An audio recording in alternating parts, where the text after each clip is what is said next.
Short story by Paul McCann. Wee Ones of the Mist.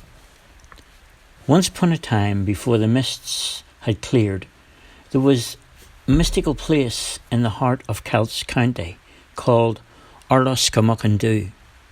The people who lived there had simple lives. They often spoke about days to come when the mist would clear and they would see for the first time the land beyond their mountain home. One quiet night, as the moon shone down on Orloscamuckandoo, a shimmer of light raced across the northern skyline.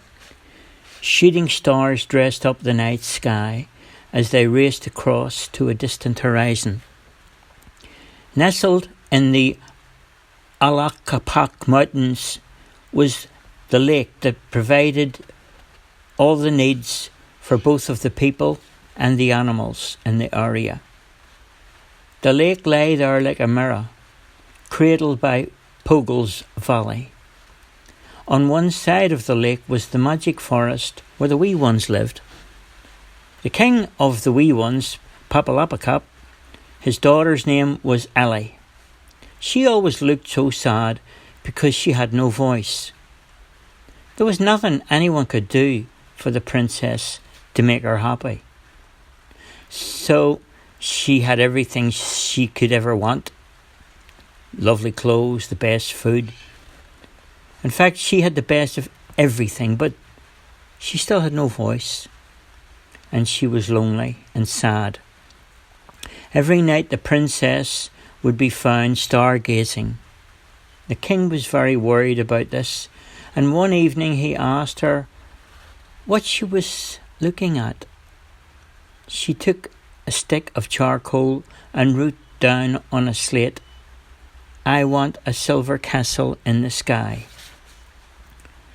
Now as the king laughed and laughed, Ellie never even blinked. She pointed to her message again and again. The king tried to cheer her up and asked all the small animals of the woods to come and dance for Ellie.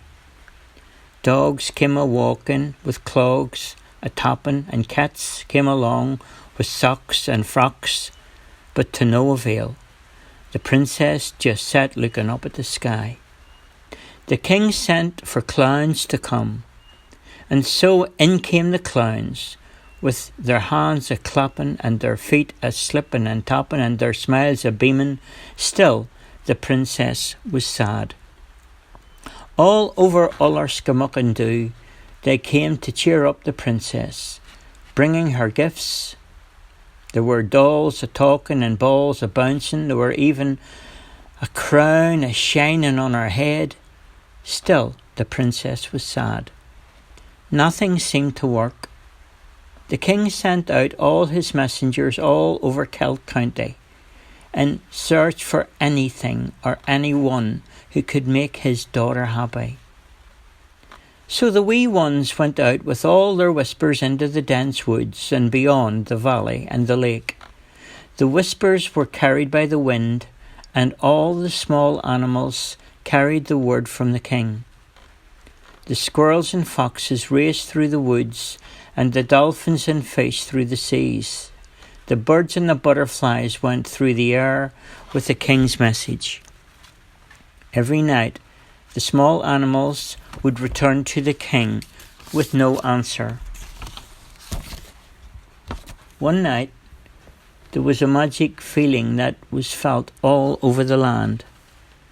Without any warning, from out of the northern sky, a silver mist fell down upon the lake, and many had said it looked like a castle in the middle of the lake. On that very night, Princess Ellie had disappeared. For weeks and weeks, King Papalapakap looking at the sky, calling his daughter's name. The king was heartbroken. He decided that he would go and search for her.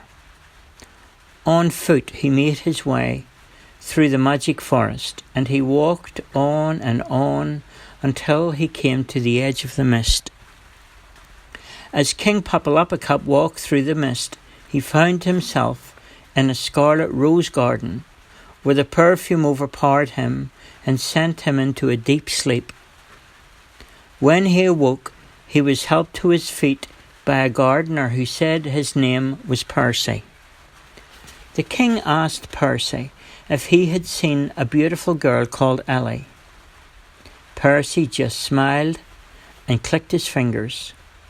Suddenly butterflies and birds floated from rose to rose and brought soft petals over and laid them at the feet of the king.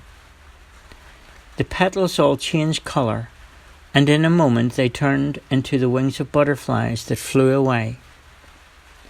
Bees from honey hives surrounded the king, and their buzzing tickled his ears. The buzzing grew louder and louder until it deafened the king. He could not hear a thing, until to his delight and amazement, the next sound that he heard was the soft singing of his daughter Ellie, who took him by the hand into the Scarlet Garden.